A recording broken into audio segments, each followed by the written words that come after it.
Mary Helen Darrow, Taylor Automotive Family Women in the Driver's Seat. Today we are speaking with two creative collectors, as they call themselves, Laura Upton and Emily Rippe Desmond of Swell Magazine. Let's talk to these two brave, courageous women.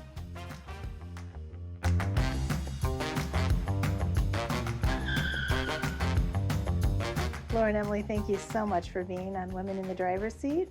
Could you please tell us a bit about your histories and the deciding factor of getting behind the wheel of your new publication, Swell? We'd be happy to. I would like to say that I have always considered myself a connector of creators.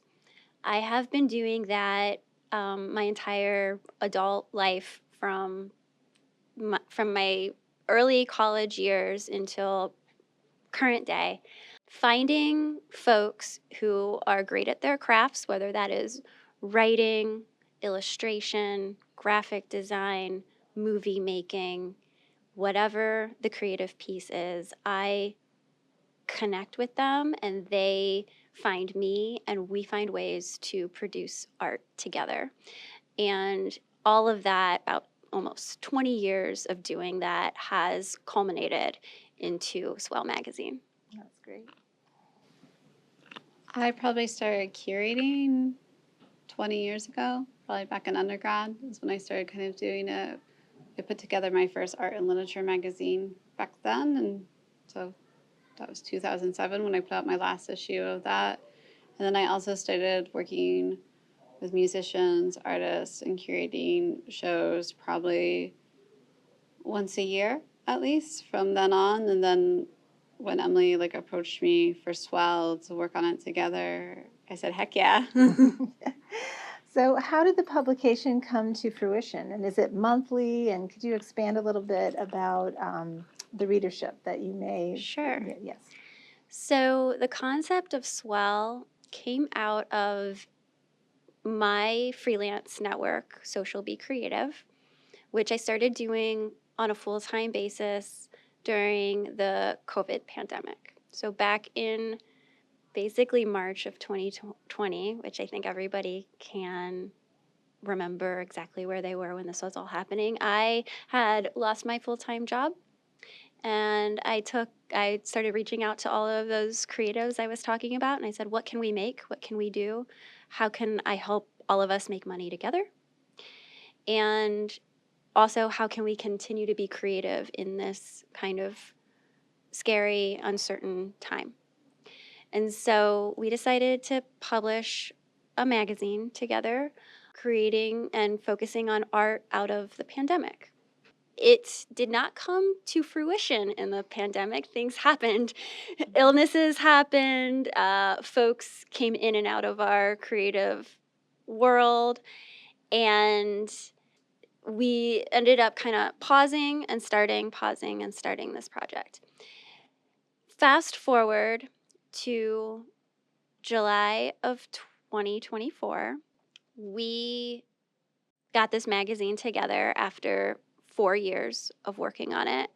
We expanded from COVID art to the topic of contagious. So now what you're seeing in this 78-page book is all kinds of art forms that relate to that topic of contagious.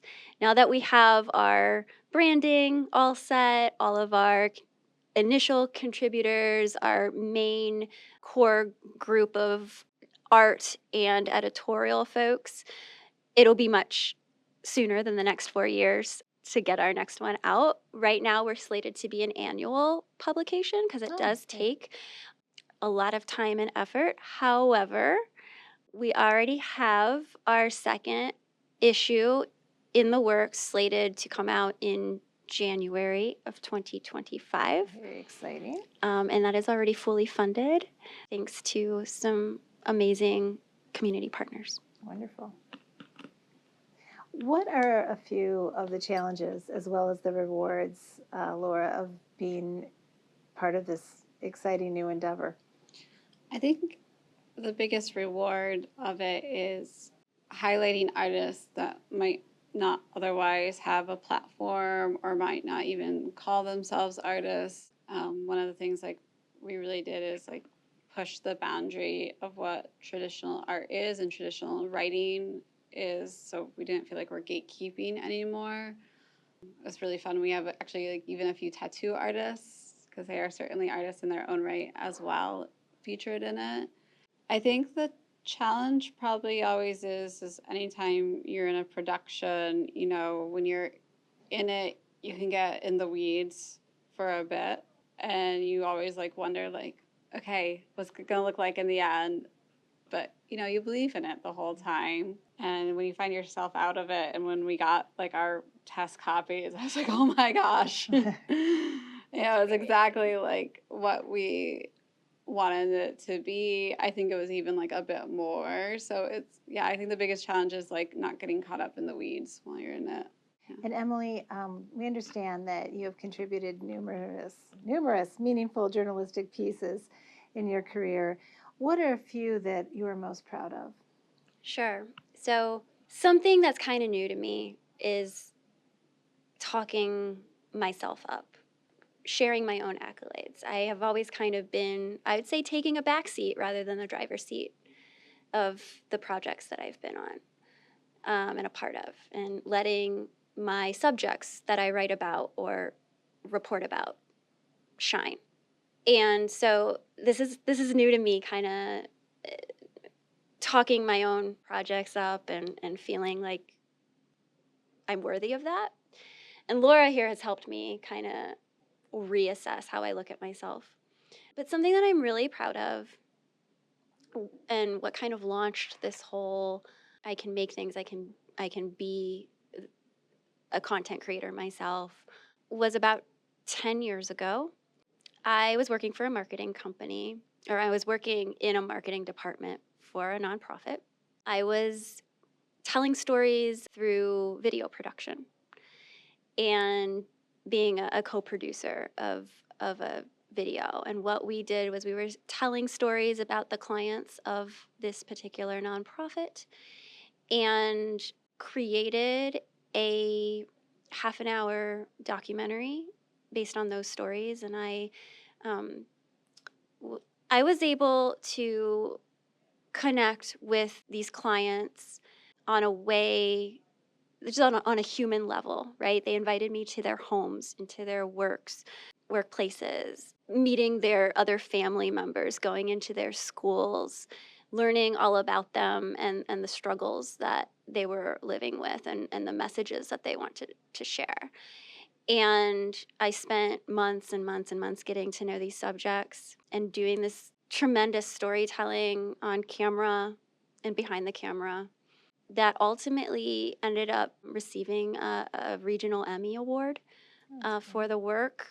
It was a team effort. I know we're going to say, like, I was the reason we won that, but it was a team effort, and it was the first and only Emmy Award that that organization has ever won. So that's great. Pretty proud of that. I'm still working on documentaries and film projects, and then I would just say, when people ask me about Swell, I do kind of consider it my magnum opus of sorts. It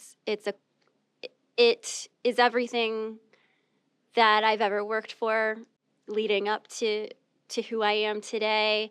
I make the joke or comparison that I see myself as a feminist writer and a advocate, and that I'd like to be the next feminist wave of a Gloria Steinem, And who also happens to be from Toledo. yes.